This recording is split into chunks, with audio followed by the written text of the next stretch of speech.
Welcome back. You're watching Commodity Champions. Let's shift focus to our third commodity, which is spices.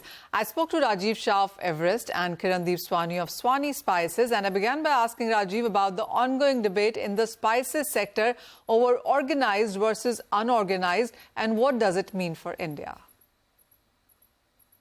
There has been a continuous growth from unorganized to organized. I guess everything is important for such a large country. Eventually, the organized sector is growing in leaps and bounds every year, and we cannot have any complaint on it. All right. Would you say that the branded really works, and would you say it is about standalone spices, or is it the blended which seems to be doing better?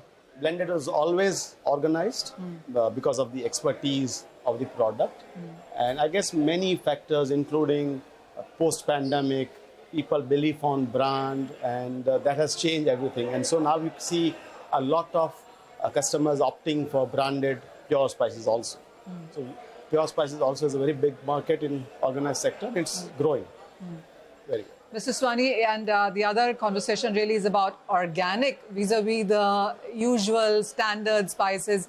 How is that one picking up? So Manisha ji, let's put them into three categories: conventional, sustainable, pesticide controlled, and top of the line organic.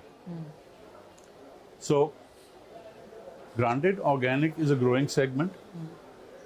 The premiums are there, customers are happy to pay it, but trust me, it's a lot of hard work to stay in the organic space, because the regulations, the requirements, especially in the United States, are just getting tougher and tougher.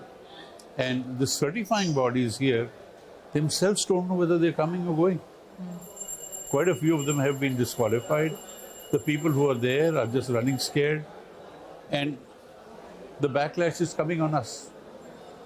So organic is becoming a more and more difficult space to be in. But then, as we say, where there's a challenge, there is an opportunity. It is, sure. And India being the major producer, consumer and exporter as well, how has the conversation been with major importer countries, that is?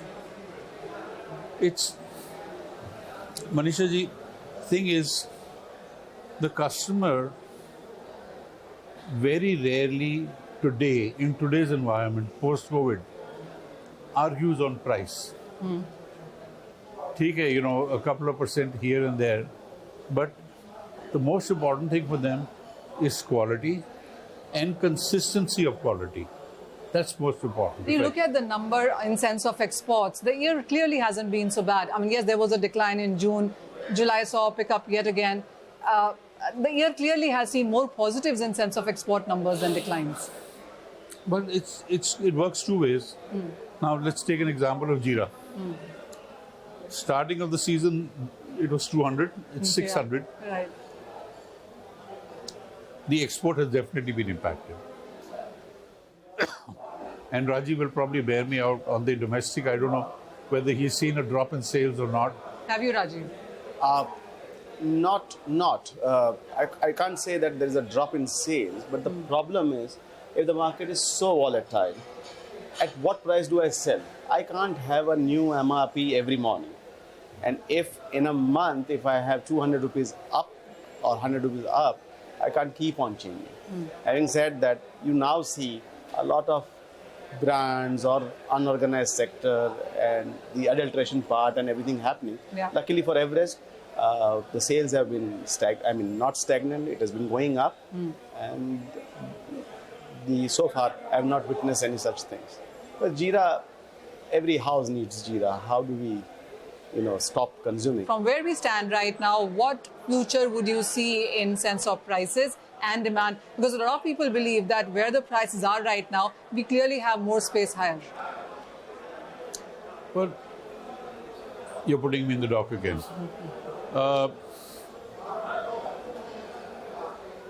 Turmeric, for instance. Yeah. I think the prices are going to stay stable for now. Okay. Even through 2024. Jeera, I think we will see a 15 to 20% reaction. But in March 24, when the crop comes, chilies, yes, we will see a decline closer to the end of the year or early next year.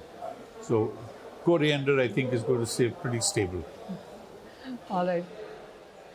No, from where I see, I think there would be a correction in most of the spices. Okay. And I use the word correction because I would not say where the spice price was 6 months ago or a year ago. That was the right right price. It was for some of them, like turmeric, it was all-time low. I would say let certain spices get corrected. Okay. Corrected higher. We cannot have so much volatility in commodities. Not good for customers, not good for brands.